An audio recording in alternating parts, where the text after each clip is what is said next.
Hello and welcome to a video about issue 3, which in very nice, easy to remember. As always, VSQA has a nice title called Evaluation of the Reasons for the Economic Crisis of 1929 to 1933, and it's America we're focusing on, so it's USA 1918 to 1968 that this part of the course is about. This is the last issue we will cover. It's the fourth of 4 that we will do. Obviously we have to do it remotely based on the kind of current conditions, but hopefully this video will help get you through it a bit easier. What I will do is I will click onto the slides. I will talk to you about the slides. Obviously if there's bits that you need to write down, which in a lot of cases you will, my expectation is that you will pause once I finish talking and take your notes and then move on to the next one. I'm recording this in my study at home. Finn the dog is in his cage beside me, so if you hear any snoring, it's definitely him and not me. So let's get started.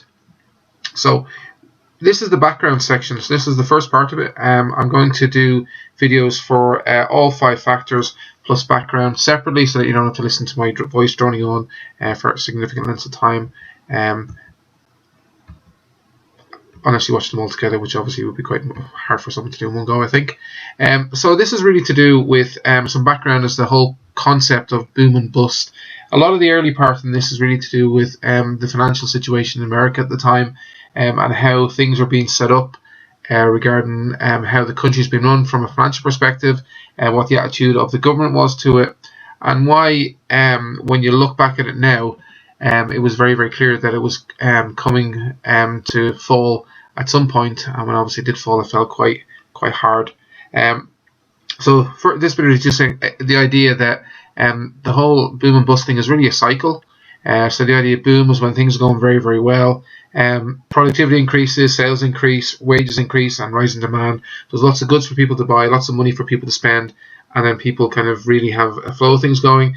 And then maybe things slow down. Perhaps there's a bit of confidence being lost in the economy, and maybe house prices start to fall, or job losses take place, and industries fail, and suddenly it's an economic bust situation. And these things happen quite regularly, which is why it's called the boom and bust cycle. Just to kind of give you an understanding of it, is that America and the rest of the world kind of go through the cycle fairly regularly. The last probably big boom bust cycle was probably the bust part was certainly the financial crisis around the world in 2008. But actually we're now 12 years after that, and apart from obviously in the last few months when things have changed completely, it was almost as if that hadn't happened, where once again there was productivity increase, sales that increased, wages that increased, and there's rising demand. So eventually that probably would have fallen into a bust cycle thing again, where the economy might have kind of struggled a bit and share prices might have dropped. But that's quite regular. It's really how governments manage that when it happens, and maybe some outside circumstances that cause it. So let's talk about America in the 1920s. So the 1920s was a boom time for America, and you'll see here from this slide that so the dog is having a drink now, so you might hear him in the background. So that period between 1921 and 1929, that's the period just before the Wall Street crash happened, and things really started to improve in America then. Wages are going up.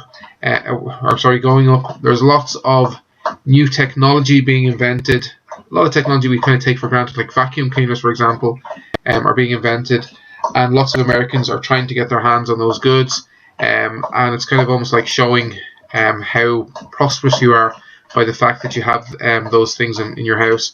And then there's a quote there for Will Rogers, which I would really encourage you to start to kind of give the idea: the nation that drove to the poorhouse in an automobile, that's how much money people were spending, and then how people were spending it, they were borrowing it. So buying things on credit basically means is that you buy things without actually having the money to pay for them. So you might put a small deposit down, and then you pay the rest off bit by bit until it's all being paid off completely. Sorry, the dog's now looking at me. Anyway, let's move on.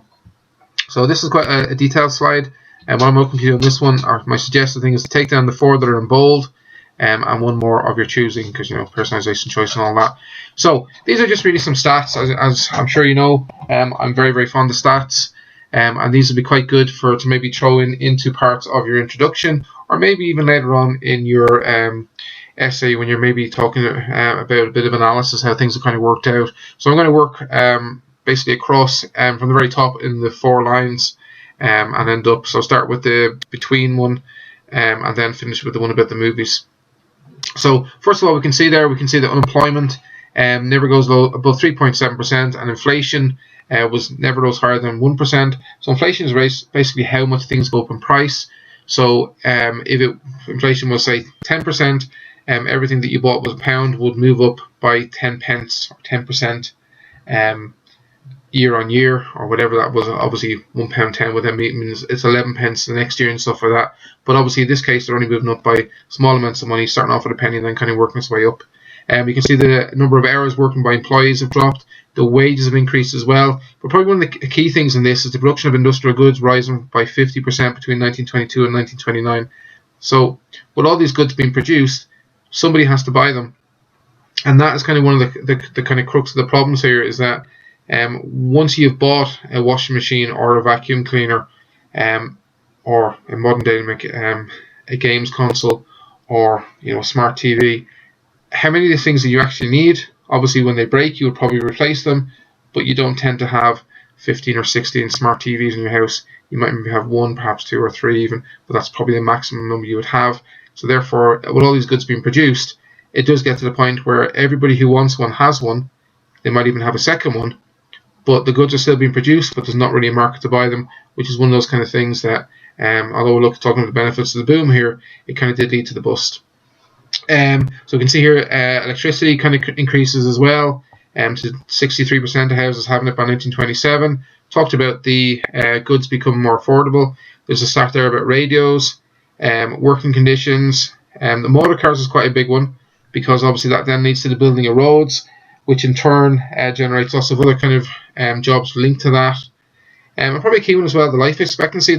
So increased from 40 in 1900, which is very similar to what was in Britain at the time, if you think back to when you've been writing about the Old Age Pension Act, to 59 in 1930, which is quite a significant increase. And part of that is actually just down to people living a bit more of a healthier lifestyle, which obviously makes a bit of a difference as well. Retail, so the 312 J.C. Penney departments, they're just a very, very big department store that kind of increased quite a bit. I'm not sure if they're still in existence in America, but they were very, very significant for quite a long time there.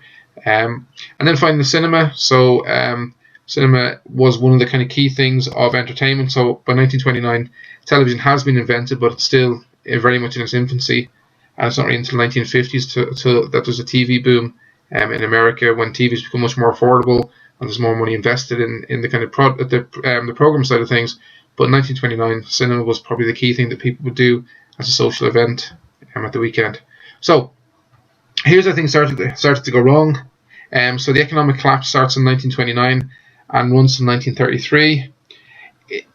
The Wall Street crash is one of the key indicators of the fact that America wasn't doing as well, but it wasn't the main thing that caused it.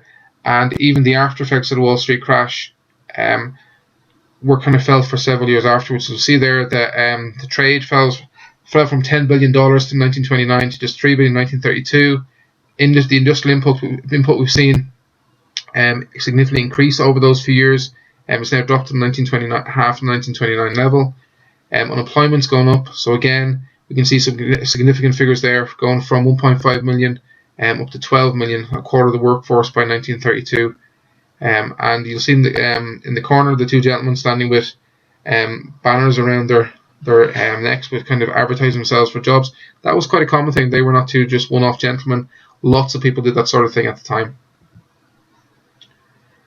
One of the kind of key reasons for this is that the way the economy was set up. So the presidents didn't often believe in helping people out. So the idea of laissez-faire, which you've met before in Britain, was very much a policy that was taken into account by the American government as well. There was no dole payments. There was no benefits. Charities, as we saw in the British stuff, couldn't really cope with the number of people that were needed. You may have heard the expression Hoovervilles before. These are basically the kind of almost tent towns that people ended up living in because they had nowhere else to go.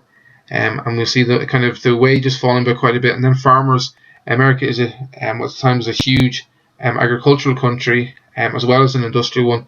But even then, a lot of the kind of farmers are struggling as well, and we'll see a stat about the number of farmers who went bankrupt later on in this. This clip here is just to remind you that there is a crash course in history for you to watch. I'm not sure this link worked properly. However, I have put the link that you need to watch on Teams. If you've not seen Crash Course in History before, it's very, very fast paced. You really do have to pay attention to what the John Green is saying, who's the guy who presents it. But the stuff he talks about is actually very, very beneficial, so I would encourage you to watch it if you haven't already. And finally, we come to our factors. So the factors in this essay, so potentially any of these 5 things you could be asked about. So Republican government policies of the 1920s, overproduction and underconsumption of goods, weakness of the US banking system, international economic problems, and the Wall Street crash. I'm certainly sure you're familiar with the last one. The others will kind of chat through to you with you over the course of the next few of these clips. So I'm going to finish this one now. Thank you for paying attention to it. I will pick it up with the next video being on the Republican government policies of the 1920s. Thanks.